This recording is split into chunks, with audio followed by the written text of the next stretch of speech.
Кейінгі сөз депутат Турузбеков Бақтыбек Сағындықовичте. Рахмат, урматтуу төраға. Уважаемый Айбек Джумабаевич, я внимательно ознакомился с законопроектом, и в рамках его продвижения проделана очень большая работа по информационному обеспечению. И поэтому у меня в связи с отсылочными нормами по порядку обеспечения мониторинга информации есть два вопроса. Скажите, пожалуйста, в каких странах на сегодняшний день приостановлены корреспондентские отношения, банковские отношения? Можете сказать? Саламатсыз Бақтыбек Сағындықович, бұл мәселе бойынша Ұлттық банк тақ маалымат бере алады, бирок биздин маалымат бойынша азыр конкретно Соединенные Штаты приостановили корреспондентские отношения, прекратили. И Германия. Если нас включат в серый список, тогда вопрос уже возникнет и у европейских стран Евросоюза, стран, которые входят в группу, евразийской группы.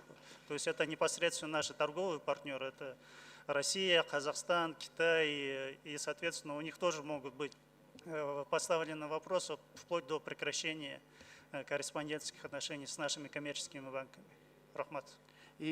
Рахмат, какие конкретно мероприятия по восстановлению доверия проводятся органам финансовой разведки? В первую очередь, работа мы проводим уже с евразийской группой, потому что наша задача не попасть в серый список, и все наши которые предложения, они направлены на то, чтобы избежать попадания в серый список. Если мы успешно эту задачу выполним, тогда уже через год к нам все претензии будут сняты, и риск попадания в серый список будет исключен. Я думаю, принятие этого законопроекта тоже поможет в том числе, правильно? Озвучьте, пожалуйста, да, еще вопрос. Озвучьте, пожалуйста, промежуточные итоги оценочной миссии европейской группы ФАФТ.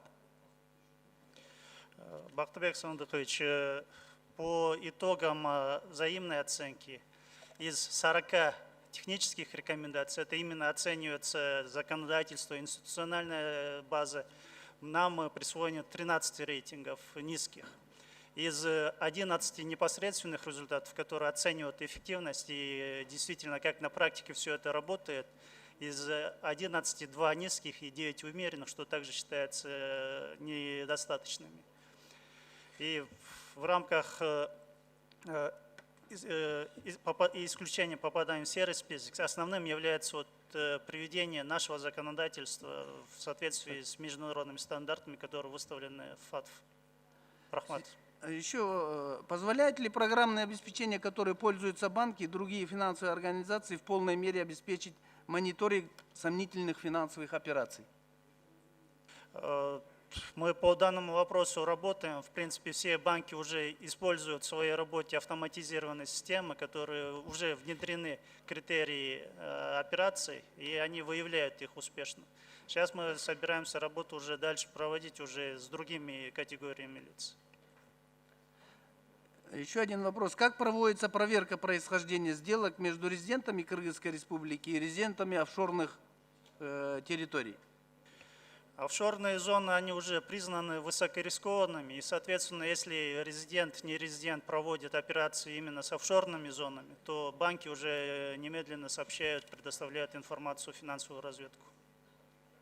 Вы вот как орган финансовой разведки проводите анализ, сверку правдивости внешнеэкономических сделок? Здесь уже сами банки полностью проверяют документы, проверяют контракты. Если есть несоответствие в контрактах, если есть сомнения в подлинности контрактов, тогда они направляют информацию нам, и мы уже через свои каналы, через другие подразделения финансовых разведок третьих стран устанавливаем, насколько подозрения подтверждаются. Я вот хотел бы на основе этого сказать. Статком фиксирует объем внешнеторгового оборота на уровне 5,5 миллиардов долларов, правильно? Ну, у вас данные есть. А данные Национального банка по трансграничным платежам по телекоммуникационным системам SWIFT, они в 6-7 раз превышают. То есть это о чем говорит? Бақтыбек Сағындықович, тут... Да, ответьте, пожалуйста. Тут проблема в методологии, потому что статком он уже по остаткам проводит информацию, подготавливает. Я извиняюсь, На сайте- я пояснение провел 6-7 раз. То есть отслеживание товарных потоков и финансовых не соответствует на 6-7 раз. Это о чем говорит? Вы же можете ответить. Здесь разница именно идет в методологии, потому что Нацбанк он проводит оборот, то есть в целом в течение года какие были проведены операции. А Олег Статком Джумабекович. уже берет на конечную дату, на 31 декабря, и, соответственно, эту дату смотрит. Айбек Джумабекович, мы говорим о финансовых потоках. Причем тут методология? Мы говорим о деньгах, о финансовых средствах, которые не поддаются мониторингу. То есть Статком подтверждает, что 5,5 миллиардов это 10 секунд. подтверждает контрактами. А в то же время по банку проходит 6-7 раз больше. То есть товар не соответствует денежным потокам, контрактным, договорным хозяйственным субъектам. Рахмат.